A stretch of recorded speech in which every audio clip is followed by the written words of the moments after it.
नमस्कार आम विभिन्न काली पीठ को जाइलु से आपको देखा माँ दिव्य दर्शन सहित कौन रही स्वतंत्र नीतिकांति आम बर्तमान अच्छु कटक खाननगर निकटस्थ माँ काली पीठ जो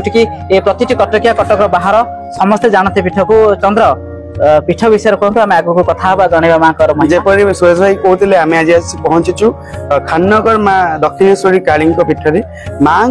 जो मूर्ति आपण मैंने आसिक देखिले जानवे केते दिव्य और केते अलौकिक माँ हेले प्रत्यक्ष माँ वैष्णवी रूप में पूजा पाँच माँ जेहेतु दक्षिण काली किंतु एठारे कालींकर जो शाक्त परंपरा वैष्णव सम्मिश्रण घटी जहाँकि ए पीठ स्वतंत्रता माँ यदि भेष श्रृंगार देखिए आपण माँ चंद्रे एते सुंदर सेवक मैंने एते सुंदर माँ को वेश करते सुंदर लगती न आसिकी मोबाइल माध्यम आसिक देखु मोबाइल जहाँ आहरी दिव्य दर्शन करेंगे और चंद्र आम जो कथा कहते हैं विभिन्न कालीपीठ देखते बलि कथा कथा आमिष भोग कथा हो किंतु ये परम वैष्णवी माँ ये आमिष भोग निश्चित आगुरी ये होता कौटी ना खपुरी जन बाबा थे खपुरी रोषे कर खाते से माँ को पूजा करते परवर्ती समय क्रमानुक्रमे बंद विलय घटी वैष्णव रीतिनीति जहाँ वैष्णव आप जानवे उचित माँ सम्मुख भाग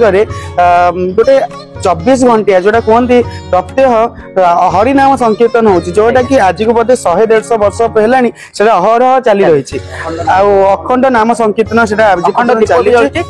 दीप अखंड धुनी जलुची समस्ते की आम कथा को से गुरुत्व दिंतु निजे पीठ को गुरुत्व दिंतु एठाको आसंतु मां दिव्य दर्शन करंतु जानतु मो पूजा कौन कहउचंदी मोना ऋषि दास महांकर उत्पत्ति आम जी जाना कथा 1848 मसीह वीरभद्र बाबा बोली जड़े अघोरी बाबा थिले से बाबा ए माँ को पूजा करुले सेतबले आमर बलि प्रथा थिला बलि चलुला से जो वीरभद्र बाबा थिले से खपुरी रोषे करते माँ को पूजा अर्चना करते परवर्ती समय रे जड़े लेडी नन ओडिया सी आसी पहुंचले ना हूँ अविनाश गिरी अविनाश गिरी हेले पागला अवस्था आसी बुलूले वीरभद्र बाबा कहले तू से मंदिर को जा मुंडिया मारे भल हो सेवा शुश्रूषा ये मंदिर रहिले से भल होगले वीरभद्र बाबा कौन कले ना देह त्याग कर देह त्याग कलापर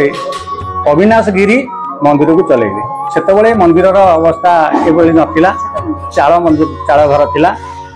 एवं सिटी सेतबले बलि प्रथा चलथिला माछ भोग होउतिला बोदा बलि दिया होउतिला सब दिया होउतिला आमिष भोग आगुरु लागुथिला किंतु बैन बाबा जेबे ठार बुझिले सिटी नाम संकीर्तन आमर सिटी आरंभ होला 23 मसीह नाम संकीर्तन आरंभ होला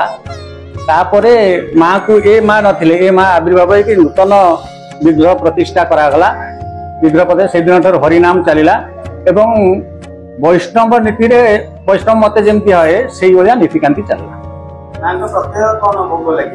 प्रत्यह भोग सकाळू आमर माँ मैलम है माँ गाधुआ पधुआ कर पैड़ पानी गाधेबे गंगारी स्नान हुए तापर खेचुड़ी भोग हुए खेचुड़ी भोग है पहड़ खोलीगला पुणी 11:30 पहड़ पड़ो पहड़ पड़ा 12टारू आमर प्रत्यह दिन आरती हम एवं आरती भोग दिन गोटाक दिन गोटाए बेलू पुणी पहड़ पड़ो प्रत्येक दिन जो नीति है भात डालमा खटा खीरी जहाँ कि हवा कथा सी है प्रत्येक दिन कम किंतु शनिवार हूँ स्वतंत्र शनिवार आमर अहोरात्र खोला प्रत्येक दिन भली नीतिकांति जमी हवा कथा हुए कि शनिवार दिन 1:30 आरती आरंभ हुए 3टा बेलू नीति लगे एवं 3टा ରୁ 4टा घंटाए पहड़ पड़ जाए हाँ संपूर्ण भाव दर्शन अन्य दिन सब माँ का पाद दर्शन न थाए से गोटे दिन काली पूजा बासी से गोटे दिन माँ का पाद दर्शन करे से जहाँ भक्त मान मनस्कामना पूर्ण करने माँ पाखे जहाँ अड़ी करती जहाँ सब ଉପସ୍ଥାପନ କରନ୍ତି ଭକ୍ତମାନଙ୍କର ମନସ୍କାମନା ପୂର୍ଣ୍ଣ କରିବା ପାଇଁ ନିଶ୍ଚିତ ଭାବରେ ମା ତାଙ୍କର ପୂରଣ। ଆପଣ ମାନେ ତ ଶୁଣିଲେ ପୂଜକ ମହୋଦୟ କେମିତି ସବୁ କଥା ଏତେ ସୁନ୍ଦର ଭାବରେ ବୁଝେଇ ଦେଲେ। ମାଙ୍କ ମୁଖମଣ୍ଡଳ ଦେଖନ୍ତୁ, ମାଙ୍କ ମୁଁ ନିଜ ଭାଇ ଯଦି ପ୍ରତ୍ୟକ୍ଷ ଆଜି ମୁଁ ଗୋଟେ ଅନୁଭବ କଲି, ମାଙ୍କ ଆଳତି ବେଳେ ମାଙ୍କର ବିଭିନ୍ନ ମୁଖର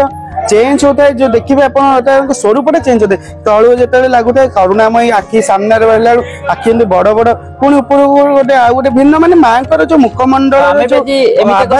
ପହଞ୍ଚିଥିଲେ ଆଳତି ସମୟରେ ହୁଏତ ଆମ ପାଇଁ ବହୁତ ସୌଭାଗ୍ୟର ଏବଂ ଭାଗ୍ୟର ସମୟ ଥିଲା। ଆମକୁ ମା ଟାଣି ଆଣିଥିଲେ। ଜିନିଷ ବି ଆଜି ଭାଇ ଜାଣିବାକୁ ମିଳିଲା। ଆମେ ଏଇ କଟକରେ ହେଇକି ବି ଜାଣିଛୁ କାଳୀ ମନ୍ଦିର, କିନ୍ତୁ ତା ଏତେ ଇତିହାସ ବିଷୟରେ ଆମେ ଜାଣିନଥିଲୁ। ଆଶା କରୁଛି ଆପଣ ମାନେ ବି ନିହାତି ଶୁଣିଥିବେ। କାଳୀ ପୂଜା ଦିନ ସକାଳେ ଆପଣ କାଳୀ ପୂଜା ବାସି ସକାଳେ ଆପଣ ମାନେ ଆସନ୍ତୁ, ମାଙ୍କର ଅଭୟ ପାଦ ଦର୍ଶନ କରନ୍ତୁ, ମନୋବାଞ୍ଛିତ ନିଶ୍ଚିତ ପୂର୍ଣ୍ଣ ହବ। ଏଇଟା ବିଶ୍ୱାସ ରହିଛି ବୋଲି ଏଠି ଭିଡ଼ ରହୁଛି। ବିଶ୍ୱାସରେ ତ ଜଗ ଚାଲିଛି, କିନ୍ତୁ ଯଦି ଏଇ ବିଶ୍ୱାସକୁ ଯଦି ଆଉ ଦୀପ ଆଗକୁ ନେବା, ତେବେ କାଳୀ ପୂଜାର ପରଦିନ ଆସନ୍ତୁ, ମାଙ୍କର ପାଦ ଦର୍ଶନ କରନ୍ତୁ, ଯାହା ବର୍ଷକରେ କେବଳ ଥରେ ହିଁ ଆପଣ ଦର୍ଶନ କରିପାରିବେ। ତେବେ ସମସ୍ତଙ୍କୁ ଅନୁରୋଧ କରୁଛୁ এই ଭିଡିଓ ମାଧ୍ୟମରେ ଆମକୁ ଆପଣଙ୍କ ପୀଠକୁ ଯିବାକୁ ସହଯୋଗ କରନ୍ତୁ, ଭଲ ପାଇବା ଦିଅନ୍ତୁ, ଆଉ ଏଇ ଖାନନଗର ନିକଟସ୍ଥ ଦକ୍ଷିଣ କାଳୀ ପୀଠକୁ ଆସନ୍ତୁ, ମାଙ୍କର ସାନ୍ନିଧ୍ୟ ଲାଭ କରନ୍ତୁ।